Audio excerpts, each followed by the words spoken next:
CBS 뉴스는 CBS 홈페이지 cbs.co.kr이나 노코뉴스 홈페이지 노코뉴스.co.kr, 스마트폰 애플리케이션과 팟캐스트를 통해 다시 보고 들으실 수 있습니다. 이어서 부산에서 전해드립니다. 아시아 최대 영화 축제인 부산국제영화제가 영화인들의 기대 속에서 조금 뒤 개막합니다. 영화제 현장에는 낮부터 전 세계에서 온 남녀노소 관객들이 모여들면서 축제 분위기가 고조되고 있습니다. 개막식이 열리는 영화의 전당에서 정혜린 기자가 전해드립니다. 오늘 오후 부산 영화의 전당. 기념품과 영화 티켓을 든 방문객들이 들뜬 표정으로 주변을 둘러봅니다. 영화제 포스터를 배경으로 인증사진을 남기며 축제에 대한 기대감을 드러내는 모습도 눈에 띕니다. 한층 높아진 가을 하늘을 배경으로 우리나라 최대의 영화 축제를 즐기는 방문객들의 입가에서는 미소가 떠나지 않습니다. 서울에서 온 36살 황정민 씨입니다. 잘 모르고 그냥 영화관에서만 다양하게 영화가 있다 이런 정도로만 알고 있었는데 뭐 굿즈샵도 있고 쉼터도 있고 그다음에 이제 관객분들도 생각보다 되게 많이 오시는 편이라서 분위기가 되게 좋은 것 같아요. 개막 작품 예매에 성공한 팬들은 설레는 표정으로 입장을 기다렸고 레드카펫 주변에는 이른 시각부터 유명 배우와 영화인을 보기 위한 행렬이 생깁니다. 영화제의 유명세와 위상을 보여주듯 삼삼오오 모여 개막식을 기다리는 외국인들도 쉽게 찾아볼 수 있습니다. 호주에서 온 비키 영 씨입니다. 오늘 아침 7시 30분에 도착했습니다. 한국에 처음 왔습니다. 매우 흥분됩니다.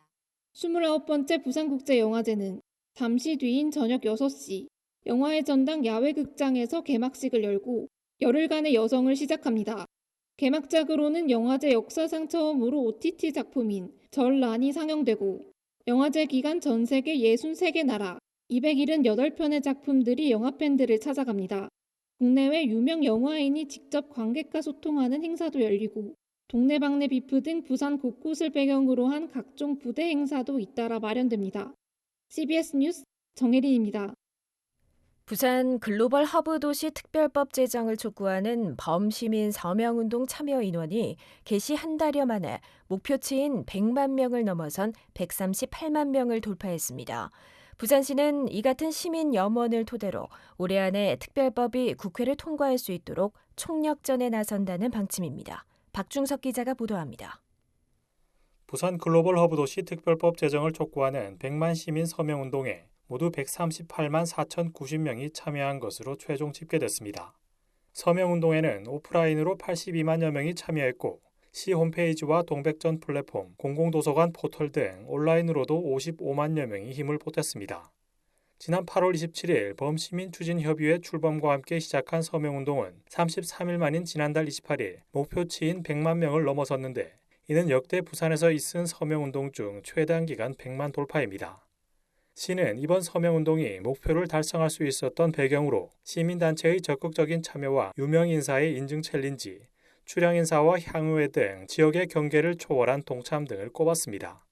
시는 이 같은 시민들의 염원에 힘입어 올해 안에 글로벌 허브도시 특별법이 제정될 수 있도록 총력전에 나설 방침입니다. 박형준 부산시장입니다. 저희 목표는 11월에 이 법안 소위에서 꼭 통과될 수 있도록 총력을 기울이는 것입니다. 138만 명 참여한 서명지를 가지고 이 국회 안팎에서 여러 가지 이벤트를 기획을 하고 있습니다. 시장을 비롯한 주요 간부가 소관 상임위인 행안위 위원들과의 면담을 실시하고 당정협의회와 토론회 개최 등을 통해 특별법 통과 협조를 당부할 계획입니다. 무엇보다 특별법 조속 제정을 촉구하는 범시민 걸기대회와 국회 결의대회, 지역 각계 대표의 릴레이 기자회견 등을 통해 글로벌 허브 도시 조성에 대한 시민 열기를 끌어올린다는 계획입니다. CBS 뉴스 박중석입니다. 정치권 출신 안병길 전 국회의원이 한국해양진흥공사 신임 사장으로 취임했습니다. 보훈 인사 논란과 전문성 부족에 대한 우려가 제기되는 가운데 그의 리더십에 대한 기대도 높아지고 있습니다. 강민정 기자가 보도합니다. 안병길 전 국회의원이 오늘 한국해양진흥공사 제3대 사장으로 공식 취임했습니다. 정치권 출신 인사의 임명으로 해운업계에서는 보훈 인사 논란과 전문성 부족에 대한 우려가 제기되고 있습니다. 특히 안 사장이 금융 네트워크와 국제적 감각이 필요한 해운 금융 분야에서 성과를 낼 수 있을지 의문이 제기되고 있습니다. 부산항발전협의회 박인우 대표입니다. 금융에 대한 어떤 전문성, 국제적인 네트워크, 국제 감각 이런 것들이 좀 보완할 필요가 있다 생각이 드네요. 이에 대해 안 사장은 정치권 경력을 바탕으로 해양진흥공사의 독립적인 경영과 인사 자율성을 강화하겠다는 의지를 밝혔습니다. 안병기 사장입니다. 보는 시각에 따라서 제가 전문성이 없다 이렇게 볼 수도 있지만 제가 언론사와 그리고 국회에서 그동안 해양 분야에 천착을 해왔고 이런 다양한 경험을 쌓았습니다. 그리고 제가 누구보다도 해양진흥공사의 설립과 또 지난 2030 비전 선포식에도 참석할 만큼 애정을 많이 갖고 있습니다. 오는 14일 예정된 국정감사에서 안 사장은 첫 시험대에 오를 예정입니다. 해양진흥공사의 역할을 강화할 수 있을지 귀추가 주목됩니다. CBS 뉴스 강민정입니다. 지난달 30일 동안 부산 지역 2일 최고 기온 평균은 30.8도를 기록해 기상 관측 이후 처음으로 30도를 넘었고 최저 기온 평균도 23.9도로 역대 최고를 기록했습니다. 최고 기온이 33도를 넘는 폭염 일수도 7일로 종전 최다 기록인 2일보다 훨씬 많았고 열대야도 16일이나 나타나 기록을 갈아치웠습니다. 기상청은 한여름에 영향을 미치는 티베트 고기압과 북태평양 고기압이 9월에도 한반도에 세력을 미쳐 역대급 더위를 기록한 것으로 분석했습니다.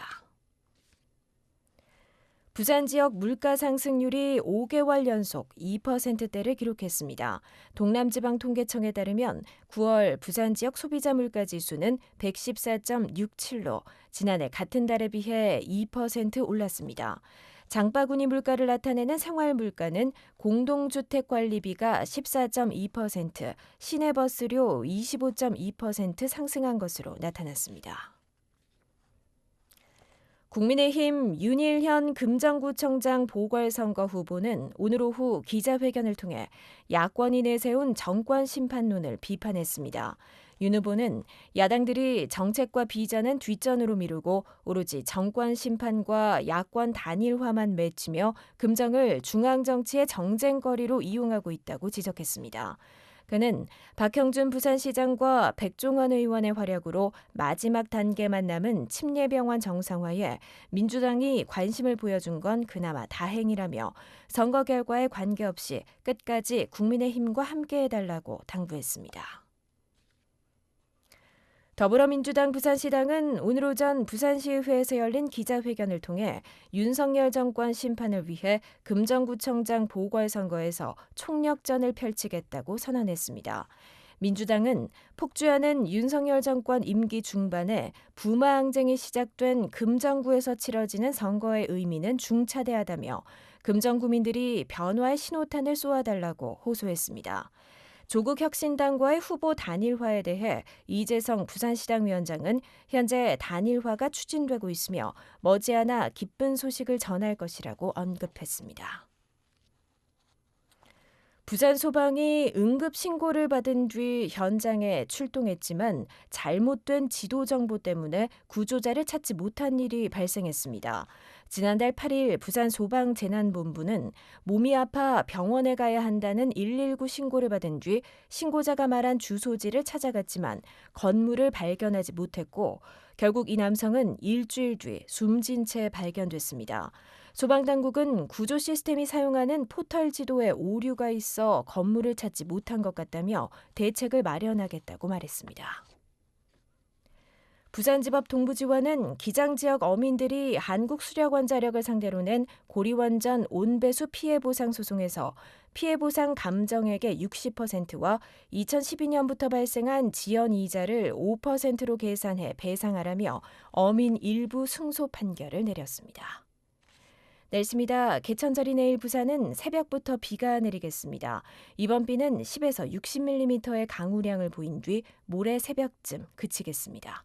내일 아침 최저기온은 18도, 낮 최고기온은 21도로 예상됩니다. 부산의 현재 기온은 19.5도, 습도는 28%입니다.